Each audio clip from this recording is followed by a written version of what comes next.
अलबेले किस्सों की दास्तां के सिलसिले शुरू हुए, बनके कहानियां कहानियां।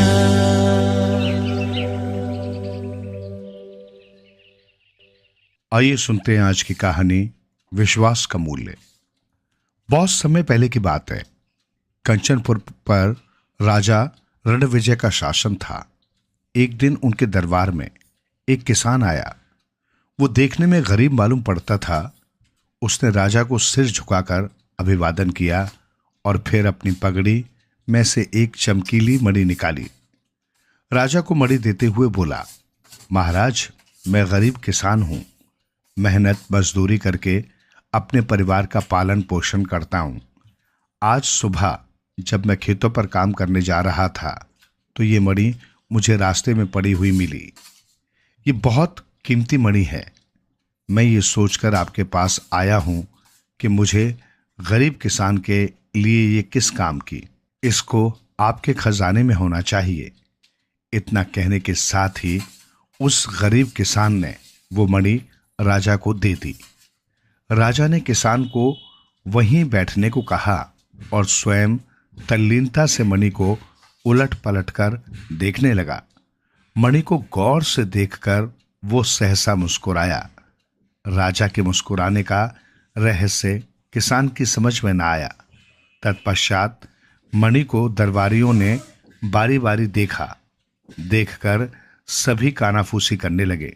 दरअसल किसान जिसको कीमती मणि कह रहा था वो मणि न होकर चमकीला पत्थर था। निसंदेह वो मणि बहुत कीमती है। इसकी कीमत तो हम भी नहीं आंक सकते। राजा ने किसान की ओर देखते हुए कहा। राजा की बात पर किसान धीरे से मुस्कुराया। राजा की बात सुनकर सभी दरबारी असमंजस में पड़ गए। उन्हें आश्चर्य भी बहुत हुआ, लेकिन किसी को भी कुछ कहने का साहस न हुआ। राजा ने कोषाध्यक्ष को आदेश दिया, किसान को 1000 स्वर्ण मुद्राएं देकर विदा किया जाए और इस बहुमूल्य मणि को खजाने में रखवा दें। अब तो दरबारियों के धैर्य का बांध ही टूट गया। एक मंत्री राजा के पास आया और धीरे से कहा कि महाराज, आप किसान को 1000 स्वर्ण मुद्राएं न दें, क्योंकि ये मणि न होकर एक पत्थर है और इसकी कीमत चंद स्वर्ण मुद्राओं से अधिक नहीं है। लेकिन राजा ने मंत्री को डांटते हुए कहा, आप अपने आसन पर ही बैठिए, आपसे बातें बाद में करेंगे। मंत्री सकुचाकर अपने आसन पर जा बैठा। अन्य दरबारी भी सक पका गए। राजा को सही बात बताने की हिम्मत किसी में न हुई। किसान को 1000 स्वर्ण मुद्राएं देकर विदा कर दिया गया। किसान के जाते ही सेनापति ने राजा से कहा, महाराज, मैं कुछ कहना चाहता हूं। हाँ हाँ कहिए, राजा ने निश्चिंत भाव से कहा। महाराज, अभी आपने मणि के बदले में किसान को 1000 स्वर्ण मुद्राएं दी हैं, लेकिन महाराज वो मणि नहीं है, वो एक चमकीला पत्थर है और उसकी कीमत 2-4 स्वर्ण मुद्राओं से अधिक नहीं है। आपको किसान ने ठग लिया है और आप भी आसानी से उसकी बातों में आ गए। किसान बड़ा धूर्त और चतुर व्यक्ति जान पड़ता है। राजा ने गहरी सांस छोड़ते हुए कहा, हाँ सेनापति जी, वो मणि नहीं है, ये मैं जानता हूं, लेकिन किसान धूर्त व्यक्ति नहीं है और ना ही उसने मुझे ठगा है। तो फिर आपने उसे 1000 स्वर्ण मुद्राएं क्यों दी? सेनापति ने आश्चर्य से पूछा।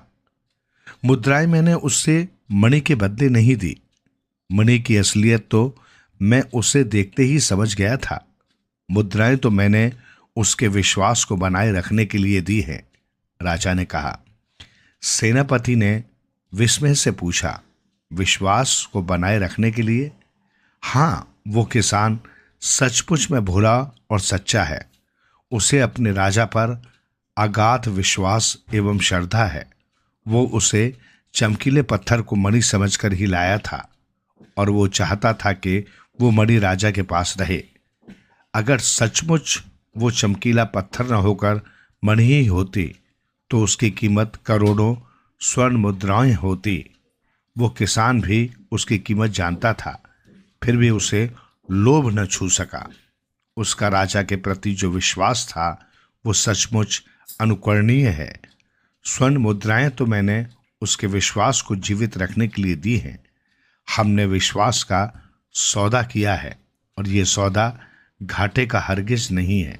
राजा ने आत्मविश्वास से कहा। सेनापति राजा द्वारा किसान को स्वर्ण मुद्राएं देने के रहस्य को समझ गया। दरबारी भी राजा की जय जयकार करने लगे। आइए सुनते हैं आज की कहानी, सच्ची शिक्षा। एक समय की बात है, किसी जंगल में एक साधु महात्मा का आश्रम था। जंगल के बीचों बीच आश्रम बहुत ही रमणीय एवं मन को शांति प्रदान करने वाला था। साधु महात्मा उस आश्रम में अपने शिष्यों को विविध विषय आदि पर शिक्षा प्रदान किया करते थे। सभी विद्यार्थी उन साधु महात्मा की बहुत इज्जत करते थे एवं उन महात्मा की चर्चा दूर दूर के राज्यों में होती थी। एक दिन दो युवक उन महात्मा के पास आए और उनका शिष्य बनने की इच्छा व्यक्त की। युवक अच्छे कुल और परिवार से थे और वो दोनों भी उन महात्मा की चर्चा सुनकर उनसे शिक्षा प्राप्त करने हेतु आश्रम पहुंचे थे।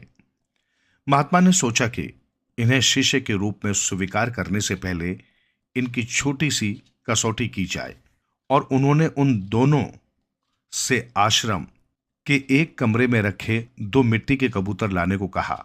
दोनों कबूतर बहुत ही सुंदर थे तथा उन पर विशिष्ट प्रकार की कलाकृति की गई थी, जिससे वे बेहद चमक रहे थे। महात्मा ने एक एक कबूतर दोनों युवकों के हाथ में दिए और उनसे कहा कि आपको आपके हाथ में दिए हुए कबूतर की गर्दन तोड़नी है। युवकों को लगा ये तो बहुत ही सरल काम है और इससे क्या शिक्षा हासिल होगी और इससे गुरुजी क्या कसौटी करेंगे, किंतु गुरुजी ने उनके सामने एक शर्त रखी। महात्मा ने कहा कि आपको इन कबूतरों की गर्दन तभी तोड़नी है जब आपको कोई देख न रहा हो। स्मरण रहे, यदि आपको इनकी गर्दन तोड़ते हुए किसी ने देख लिया तो आप परीक्षा में निष्फल हो जाओगे। जैसे ही आप गर्दन तोड़ लो, मेरे पास आप चले आना।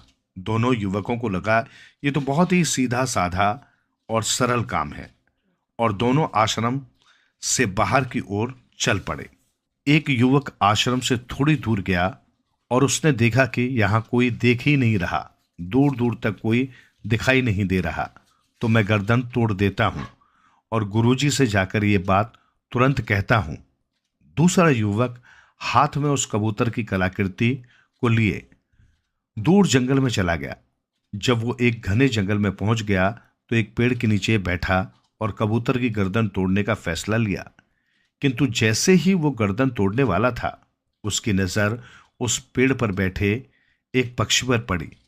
तो उसने सोचा कि अगर मैं यहां गर्दन तोड़ दूंगा तो यह पक्षी मुझे देख रहा है, मुझे कोई और तरीका अपनाना होगा। कुछ विचार करने के बाद वो युवक पास की झाड़ियों में जाकर छिप गया। उसे लगा इन झाड़ियों में मुझे कोई नहीं देखेगा और मैं गुरुजी का दिया हुआ काम पूरा कर पाऊंगा। किंतु उसने देखा कि झाड़ियों में छोटे छोटे कीट पतंगे और मक्खियां थी, तो वो भी उसे देख रही हैं। ये सोचकर वो झाड़ियों में भी कबूतर की गर्दन नहीं तोड़ पाया। कुछ समय विचार करने के पश्चात उसे एक उपाय सूझा। उसने एक गड्ढा खोदा और उस गड्ढे में बैठ गया। अब उसे लगा कि मुझे कोई नहीं देख रहा है, तो उसने उस कबूतर की कलाकृति की गर्दन तोड़ने का फैसला किया। किंतु उसे एक विचार आया कि अगर मैं इस कलाकृति की गर्दन तोड़ दूंगा तो इस कलाकृति में जो आंखें बनी हैं वो मुझे देख रही हैं, और यही सोचकर उसने उस कलाकृति पर एक कपड़ा डाल दिया। और जैसे ही वो उसकी गर्दन तोड़ने को हुआ, उसे एक और ख्याल आया कि मेरी आंखें तो मुझे देख रही हैं इस कबूतर की गर्दन तोड़ते हुए, तो उसने अपनी आंखें बंद कर ली। अब युवक को न ही कलाकृति की आंखें देख रही हैं, न उसकी खुद की आंखें उसे देख रही हैं, और वो जैसे ही गर्दन तोड़ने को हुआ, मानो उसके अंदर से आवाज उठी कि अरे, मैं तो देख रहा हूं। और वो आवाज उसके हृदय की थी कि मैं तो देख रहा हूं। अब वो युवक पूर्णतः समझ गया कि गुरुजी की कसौटी किस शिक्षा की तरफ इशारा कर रही है। वो युवक उस कबूतर की कलाकृति को लेकर गुरुजी के पास पहुंचा और उनसे कहा, क्षमा कीजिए गुरुजी, मैं आपकी दी हुई कसौटी पूरी नहीं कर पाया, क्योंकि हर समय कोई न कोई मुझे देख ही रहा था। अंत में मुझे आभास हुआ कि अगर बाहरी दुनिया मुझे नहीं देख रही तो मेरे भीतर बैठी हुई अंतरात्मा तो मुझे हमेशा देख रही है। इसी कारणवश गुरुजी, मैं आपकी कसौटी पूरी नहीं कर पाया। इस बात के लिए मैं आपसे क्षमा प्रार्थी हूं। गुरुजी ने कहा, हे नवयुवक, तुम इस कसौटी में असफल नहीं किंतु पूर्णतः सफल हुए हो। और यही शिक्षा इस कसौटी के माध्यम से मैं आप दोनों को देना चाहता था। हर एक मनुष्य को ये स्मरण रखना चाहिए कि हमारी हर एक क्रिया और कर्म पर परमात्मा की नजर है। कोई भी कार्य उस अपार शक्ति से छुपा हुआ नहीं है।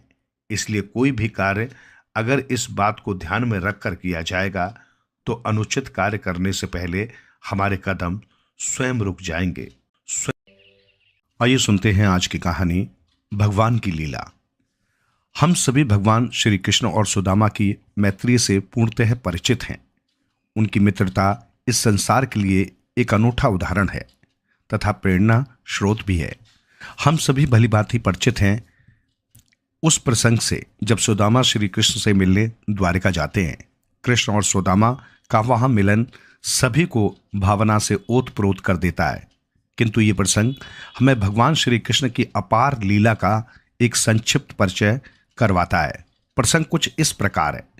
जब सुदामा भगवान श्री कृष्ण के पास द्वारिका में कुछ दिन रुकते हैं और श्री कृष्ण अपने बचपन के मित्र की आवभगत में कोई कमी नहीं छोड़ते। दोनों मित्र घंटों अपने बचपन की और गुरु संदीपनी ऋषि के आश्रम में बिताए हुए समय की स्मृतियों पर चर्चा करते हुए कभी हंसते हैं तो कभी कभी भाव विभोर भी उठते हैं। भगवान श्री कृष्ण भी अपने मित्र के साथ अधिक से अधिक समय बिताते हैं। बड़े आनंद और उत्साह के साथ दोनों का समय व्यतीत होता है। सुबह साथ में नदी किनारे स्नान करने जाना, भोजन करना, अन्य जगहों पर विचरण करना और शेष समय में एक दूसरे से बातें करना, मानो यही अब उनकी दिनचर्या बन गई थी। एक दिन नदी में स्नान करने जाते समय सुदामा ने श्री कृष्ण से एक प्रश्न पूछते हैं कि हे कृष्ण, ये संसार तुम्हें मायावी कहता है, लीलाधर कहता है, कुछ लोग तो तुम्हें जादूगर भी कहते हैं, तो मुझे भी तुम्हारी माया का दर्शन करना है। इस पर श्री कृष्ण ने जवाब दिया कि समय आने पर अवश्य ऐसा होगा, किंतु अभी हमें शीघ्र स्नान करके महल जाना चाहिए, क्योंकि मेरी रानियों ने आज हमारे लिए विशिष्ट व्यंजन बनाए हैं और मुझे बहुत भूख लगी है। जब दोनों मित्र नदी किनारे पहुंचे और स्नान की तैयारी करने लगे, तब श्री कृष्ण ने सुदामा से पूछा कि तुम्हें याद है, गुरु आश्रम में जब हम नदी किनारे स्नान करने जाते थे तब एक शर्त लगाते थे कि नाक बंद करके पानी में डुबकी लगाएंगे और जो अधिक समय तक पानी में रहेगा वो शर्त जीतेगा तथा हारने वाले को जीतने वाले की पूरे दिन हर बात माननी होगी। तुझे याद है या तू भूल गया? इस पर सुदामा ने उत्तर दिया, कैसी बात कर रहे हो कृष्ण, मैं आज भी सुबह अपने गांव में नदी में स्नान करने जाता हूं और यदि हम शर्त लगाएंगे तो मुझे विश्वास है कि मैं शर्त जीत लूंगा। इस पर दोनों ने शर्त लगाई कि नाक बंद करके दोनों एक साथ पानी में डुबकी लगाएंगे और जो अधिक समय तक पानी में रहेगा वही विजेता होगा। दोनों मित्रों ने अपनी नाक बंद की और पानी में डुबकी लगाई। जैसे ही सुदामा ने पानी में डुबकी लगाई, उन्होंने देखा कि उनकी आंखों के सामने एक सुंदर नगर है। उस नगर में लोग नाच रहे हैं, इधर उधर भाग रहे हैं तथा एक हाथी है जिसकी सूंड में तांबे का कलश है। सभी उस हाथी के आसपास मंडरा रहे हैं। सुदामा जी बाहर निकल कर गए और किसी से पूछा कि ये सब क्या चल रहा है। इस पर उन्हें उत्तर मिला कि हमारे राज्य का राजा मर गया है और ये हमारे नए राजा के चुनाव का तरीका है। उस हाथी की सूंड में जो कलश है उसमें गंगा जल है। वो गंगा जल हाथी जिस किसी पर गिरा जाएगा वही हमारा नया राजा होगा। इतनी ही देर में वो हाथी ही सुदामा के पास आया और उसने गंगा जल सुदामा पर गिरा दिया। सभी लोग उल्लास में जोर जोर से चिल्लाने लगे, नए राजा की जय हो, नए राजा की जय हो। सुदामा ने कहा, अरे भाई, मैं एक ब्राह्मण हूं, मुझे इस राजपाट से क्या काम। इस पर एक व्यक्ति ने कहा कि विधाता ने आपको हमारे नए राजा के रूप में चुना है, अब आपको इस राज्य की बागडोर संभालनी ही होगी। कुछ विचार करने पर सुदामा ने सोचा कि पूरा जीवन एक गरीब ब्राह्मण के तौर पर बिताया है, आज राजा बनने का मौका मिल रहा है तो अवश्य ही इसमें भी ईश्वर की कोई इच्छा है। और सुदामा जी उस राज्य के राजा बन गए। पूरे दिन उनके राज्य अभिषेक समारोह में बीता तथा विभिन्न मंत्रियों एवं सलाहकारों से उन्होंने भेंट की। शाम को वे अपने महल में गए। जब महल में पहुंचे तो एक सुंदर स्त्री ने उनका स्वागत किया। सुदामा ने कहा, देवी, आप कौन हैं? इस पर स्त्री ने कहा, मैं आपकी रानी हूं। इस पर सुदामा ने कहा कि मैं पहले से ही विवाहित हूं, तो दूसरी स्त्री को अपनी रानी के रूप में कैसे स्वीकार कर सकता हूं। तब रानी ने कहा कि विधाता ने आपको इस राज्य का राजा चुना है तो आपको मुझे भी स्वीकार करना ही होगा। कुछ समय विचार करने के पश्चात ईश्वर की मर्जी समझकर सुदामा ने रानी को स्वीकार कर लिया। अब सुदामा बड़े आराम से उस राज्य का शासन करने लगे, मानो अपने पुराने वक्त को भूल ही चुके हों। कुछ महीनों पश्चात रानी का स्वास्थ्य खराब होने लगा। सभी प्रकार के वैद्य और हकीमों को बुलाया गया, किंतु रानी की तबीयत में कोई सुधार नहीं आया और वो स्वर्ग सिधार गई। जब रानी के अंतिम संस्कार की तैयारी होने लगी तब सुदामा के राज्य का प्रधानमंत्री उनके पास आया और बोला, महाराज, हमारे राज्य का एक रिवाज है, जब रानी मर जाती है तो राजा को उसके साथ सता होना पड़ता है। सुदामा ने कहा, यह कैसा रिवाज है? मैं इस रिवाज को नहीं मानता। मंत्री ने कहा, महाराज, आपको हमारे राजा बनने का रिवाज पसंद आया था और आप राजा बने, अब ये रिवाज भी आपको निभाना होगा। सुदामा बहुत घबराए और वहां से भागने लगे। मंत्री के कहने पर सिपाहियों ने उन्हें पकड़ा। 2 सिपाहियों ने हाथ पकड़े और 2 सिपाहियों ने पैर तथा रानी की जलती चिता के सामने 1, 2, 3 करके उन्हें जलती चिता में फेंका। सुदामा जोर से चिल्लाने लगे, कृष्ण बचाओ, और एकदम से पानी से बाहर निकले। अत्यंत घबराए हुए और लाल मुख से उन्होंने श्री कृष्ण की तरफ देखा, जो स्नान कर चुके थे और एक वस्त्र से अपना शरीर सुखा रहे थे। सुदामा को देखकर उन्होंने कहा कि कितनी देर से तुम नदी में थे? मैं मानता हूं कि मैं शर्त हार गया, अब जल्दी चलो, मेरी रानियां भोजन पर हमारा इंतजार कर रही होंगी। सुदामा ने हाथ जोड़कर पूछा, हे कृष्ण, ये सब क्या था? इस पर एक हल्की सी मुस्कान के साथ श्री कृष्ण ने उत्तर दिया कि अभी थोड़ी देर पहले ही तुमने कहा था ना, मुझे तुम्हारी माया के दर्शन करने हैं, तो मैंने तुम्हें थोड़े से दर्शन करवा दिए। कभी और वक्त मिलेगा तो पूरा दर्शन करवा दूंगा, किंतु अभी हमें चलना चाहिए। सुदामा जी आश्चर्यचकित मुद्रा में नदी में खड़े रह गए और श्री कृष्ण को प्रणाम करते हुए कहा, आपकी लीला का कोई पार नहीं है। धन्य हैं आप और धन्य हूं मैं, जिसके पास आप जैसा मित्र है। आइए सुनते हैं आज की कहानी, अनोखा दहेज। बहुत समय पहले की बात है। किसी नगर में शेर सिंह नामक एक बहादुर राजपूत रहता था। अपनी जिंदगी में उसने अनेक लड़ाइयों में अपने जौहर दिखलाए थे और कई युद्ध भी जीते। अब उसका अंतिम समय निकट आ गया था और वो मौत की आखिरी घड़ियां गिन रहा था। उसके बेटे अजय सिंह और अजीत सिंह उसके बिस्तर के पास खड़े थे। कुछ दिनों पश्चात शेर सिंह चल बसा। सारी जिम्मेदारी अजय सिंह के ऊपर आ गई।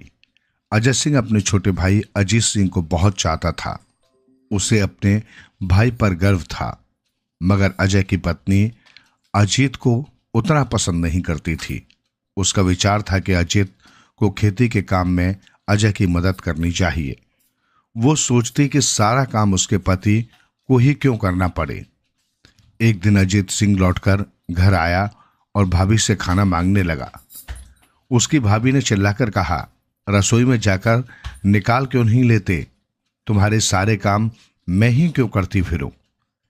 अजीत ने कुछ जवाब नहीं दिया। वो चुपचाप रसोई घर में गया और खाना निकालकर अकेले ही खाने बैठ गया। उस दिन उसकी भाभी ने उसके खाने में जानबूझकर नमक नहीं डाला था। जो ही उसने पहला कौर मुंह में रखा, मुंह का स्वाद बिगड़ गया। अजीत ने पूछा। क्यों भाभी, क्या कारण है जो आज आपने खाने में नमक ही नहीं डाला? कितना बेस्वाद लग रहा है। मैं कोई तुम्हारी रसोइया हूं? अगर तुम्हें नमक डाला हुआ सुस्वाद खाना चाहिए तो जाकर सांभर की राजकुमारी से शादी क्यों नहीं कर लेते? उसकी भाभी ने जवाब दिया। अजीत सिंह ने कहा, तो आप ये चाहती हैं? अच्छी बात है, मैं ऐसा ही करने जा रहा हूं। मैं सौगंध लेता हूं कि सांभर की राजकुमारी से शादी करने के बाद ही घर लौटूंगा। राजमहल में पहुंचकर उसने राजा से निवेदन किया, महाराज, मैं आपके दरबार में नौकरी करने आया हूं। राजा ने अजीत सिंह की ओर देखा। अजीत सुंदर, सुडौल और ताकतवर नवयुवक था। राजा को एक ही नजर में भा गया। अजीत के बोलने चालने का ढंग भी सभ्य और शिष्ट था। राजा ने उसे अपना अंगरक्षक नियुक्त कर लिया और रहने के लिए महल के पास ही एक मकान भी दे दिया। नौकरी पाकर अजीत बहुत प्रसन्न था। एक दिन सांभर का राजा ढेर सारे लोगों को साथ लेकर शिकार खेलने निकला। घोड़े पर सवार वो इतनी तेजी से चला कि अजीत सिंह के अलावा और कोई भी उसके साथ न दे सका। राजा और अजीत तरह तरह के जानवरों का पीछा करते हुए जंगल में बहुत दूर निकल गए। अब तक राजा बहुत थक गया था। वो सुस्ताने के लिए एक पेड़ के नीचे बैठ गया। थोड़ी ही देर में उसे नींद आ गई। जंगल में बहुत से खतरनाक जंगली जानवर थे, इसलिए अजीत सिंह तलवार म्यान से निकालकर राजा की पहरेदारी करने लगा। अचानक सामने की झाड़ियों में से एक चीता निकला। राजा की नींद खुल गई। वो उठकर बैठ ही रहा था कि चीते ने उसकी ओर छलांग लगा दी, मगर अजीत सिंह बला की फुर्ती से झपटा और चीते से भिड़ गया। दोनों जान की बाजी लगाकर लड़ने लगे। थोड़ी देर की भयानक लड़ाई के बाद अजीत सिंह ने चीते को मार गिराया, लेकिन उसके मरते ही खुद बेहोश होकर जमीन पर गिर पड़ा। कई दिन तक अजीत की हालत में कोई सुधार नहीं हुआ। लोग ये सोचने लगे कि वो बचेगा नहीं। राजा रानी उसे बहुत चाहने लगे थे। उन्हें अजीत सिंह की बड़ी चिंता थी। उनके अलावा राजकुमारी को भी उसकी उतनी ही फिक्र होने लगी थी, क्योंकि इतने दिनों में उसे भी अजीत से प्यार हो गया था। कुछ दिन बाद अजीत स्वस्थ हो गया। चारों ओर खुशी की लहर सी दौड़ गई। एक दिन राजा ने अजीत सिंह को अपने पास बुलाकर कहा, अजीत, मुझे बचाने के लिए तुमने अपनी जिंदगी की बाजी लगा दी। इसके लिए मैं तुम्हें किस तरह धन्यवाद दूं, समझ में नहीं आता। अजीत ने जवाब दिया, महाराज, मैंने तो अपना कर्तव्य निभाया है। मैं तो भविष्य में भी खुशी से ऐसा करने को तैयार हूं। अपने बहादुर अंगरक्षक की बात से राजा बहुत प्रसन्न हुआ। वे बोले, तुम्हें ये जताने को कि मैं और महारानी तुम्हें कितना चाहते हैं, हमें सिर्फ एक ही उपाय नजर आता है कि हम तुम्हारे साथ राजकुमारी की शादी कर दें। क्या तुम्हें ये मंजूर होगा? महाराज, ये मेरे लिए बड़े सम्मान की बात है। आपकी इस कृपा के लिए मैं आपका बहुत आभारी हूं। राजकुमारी से विवाह करना मेरे लिए सौभाग्य की बात होगी, अजीत सिंह ने जवाब दिया। मगर तभी अजीत सिंह ने राजा के पास आकर एक विचित्र निवेदन किया, महाराज, मुझे सोना, चांदी और आभूषण कुछ नहीं चाहिए। दहेज में मैं सिर्फ एक चीज चाहता हूं। क्या चीज चाहते हो? राजा ने चकित होकर पूछा। अजीत सिंह ने उत्तर दिया, महाराज, अगर आप मुझे सांभर नामक से लदे हुए 100 ऊंट दहेज में दे दें तो आपका बड़ा ही आभार मानूंगा। इस अजीब मांग से राजा और रानी दोनों ही बड़े चकित हुए, परंतु जब अजीत सिंह ने नमक का ही दहेज लेने पर जोर दिया तो वे भी मान गए। अजीत सिंह को घर छोड़े कई वर्ष बीत चुके थे। जैसे ही अजय सिंह को पता लगा कि उसका छोटा भाई घर वापस आ रहा है, वैसे ही वो दौड़ा दौड़ा उससे मिलने पहुंचा। दोनों भाई गले मिले तो खुशी के कारण उनकी आंखें छलछला आईं। इसके बाद अजीत अपनी दुल्हन को लेकर भाभी के पास आया। भाभी के पैर छूकर उसने कहा, ये मेरी पत्नी है, सांभर की राजकुमारी। ये घर के सारे कार्यों में आपकी सहायता करेगी। इसके अलावा दहेज में मुझे इतना नमक मिला है कि जीवन भर खत्म नहीं होगा। ये सुनकर अजीत की भाभी रोने लगी। उसे वर्षों पूर्व कही गई अपनी बात पर बहुत अफसोस था। उसने बड़े ही प्रेम से राजकुमारी बहू का स्वागत किया। उसे इस बात की प्रसन्नता थी कि जो कुछ भी हुआ उसका अंत भलाई ही हुआ। आइए सुनते हैं आज की कहानी, सबसे सुखी व्यक्ति। बहुत समय पहले की बात है। जयनगर राज्य में राजा विक्रम सिंह शासन करता था। राजा को धन दौलत की कोई कमी नहीं थी। खजाना स्वर्ण मुद्राओं से भरा पड़ा था। बहुत ही सुंदर और आलीशान महल था, परंतु ये सब होने के बावजूद भी राजा प्रसन्न नहीं था। उसने प्रसन्न रहने के लिए सुख सुविधा की तमाम चीजें जुटाई। पुराने महल की जगह एक संगमरमर के पत्थरों से जड़ित महल बनवाया। महल में तमाम सुख सुविधाओं का प्रबंध किया। उसने पड़ोसी राज्य विक्रम नगर के राजा अजय सिंह की सुंदर पुत्री राजकुमारी सुकन्या से विवाह रचाया, परंतु राजा विक्रम सिंह के मन को शांति नहीं मिली। वो हमेशा इसी सोच में डूबा रहता था कि क्या उपाय किया जाए जिससे कि उसे शांति और सुख मिल जाए। धीरे धीरे समय बीतता रहा। समय बीतने के साथ साथ राजा विक्रम सिंह को सुखी रहने का कोई उपाय नजर नहीं आया। तो एक दिन उसने अपने दरबारियों को झिड़क दिया। वो बोला, तुम इतने लोग दरबार में बैठे हो, तुम्हें इस बात का पता क्यों नहीं है कि मैं सुखी क्यों नहीं रह पाता हूं? आप लोग कोई उपाय क्यों नहीं बताते कि मुझे क्या करना चाहिए? राजा विक्रम सिंह को गुस्से में देखकर सारे दरबारी सहम गए थे। उनमें से एक दरबारी, जो बुद्धि से तेज माना जाता था, ने हिम्मत कर कहा, महाराज, मेरी आपको एक सलाह है। आप जब भी कोई काम नहीं कर रहे हो तब आपको कोई खेल खेलना चाहिए। इससे आपको सुख प्राप्त होगा। इस पर राजा क्रोधित हो गया। नहीं, मैं ऐसा थका देने वाला काम नहीं कर सकता। तब एक दूसरे दरबारी ने कहा, महाराज, आपको खाली समय में नीले आकाश को निहारना चाहिए। इससे आपके दिल को शांति मिलेगी। दरबारी के सुझाव पर तो विक्रम सिंह उबल ही पड़ा। वो गुस्से से चिल्लाया, नहीं, मैं जब भी आकाश की तरफ देखता हूं मुझे चंद्रमा और तारे नजर आते हैं। उनको देखकर क्रोध से मेरा हृदय फटने लगता है, क्योंकि मैं उन्हें किसी भी प्रकार से प्राप्त नहीं कर सकता।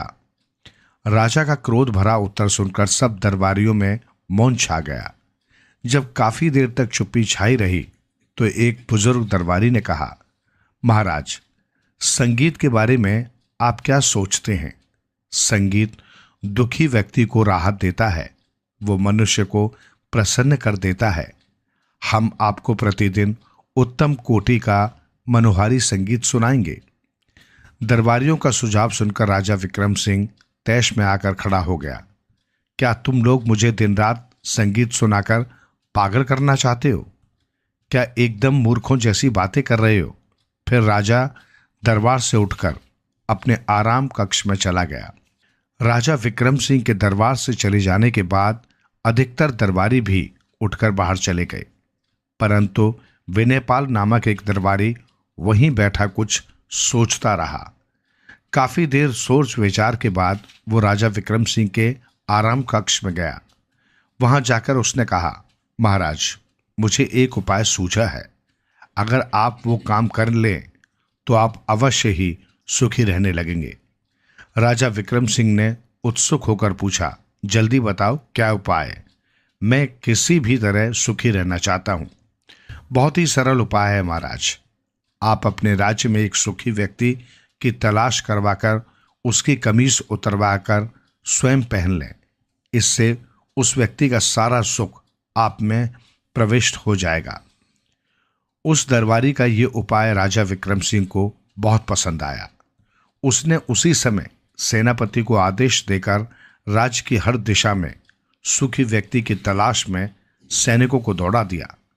सैनिक कई दिनों तक ऐसे व्यक्ति को तलाशते रहे जो पूर्ण रूप से सुखी हो, परंतु उन्हें कामयाबी नहीं मिली। अंत में कई दिनों की खाक छानने के बाद एक छोटे से गांव में एक व्यक्ति मिला।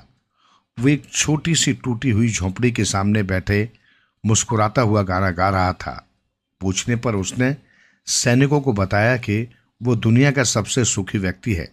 सैनिकों ने उसे साथ चलने और राजा को भी अपने सुख का राज बताने को कहा। कई दिनों की यात्रा के बाद सैनिक उस व्यक्ति को लेकर राजधानी पहुंचे। वहां पहुंचकर उन्होंने इस बारे में राजा को सूचना दी। ये समाचार पाते ही राजा व्याकुल हो उठा। वो मन ही मन बुदबुदाया, अब मैं सबसे सुखी व्यक्ति बन जाऊंगा। उसने तुरंत सैनिकों को आदेश दिया कि वे उस व्यक्ति को अंदर ले आए। राजा ने पहले ही अपनी कमीज उतार ली, जिससे वो उस व्यक्ति की कमीज को तुरंत पहन सके। तभी द्वार खुला और वो व्यक्ति उसमें प्रविष्ट हुआ। राजा ने कहा, आओ दोस्त, जरा अपनी कमीज उतारकर मुझे दो। इस पर वो व्यक्ति मुस्कुराया और राजा के पास खड़ा हो गया। हाय, ये क्या? राजा ने उसे देखा तो वो आश्चर्य में पड़ गया। दुनिया के सबसे सुखी व्यक्ति के तन पर कोई कमीज ही नहीं थी।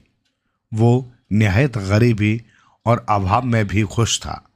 अब राजा की समझ में आ गया कि सुखी होने के लिए धन दौलत और वैभव की जरूरत नहीं होती।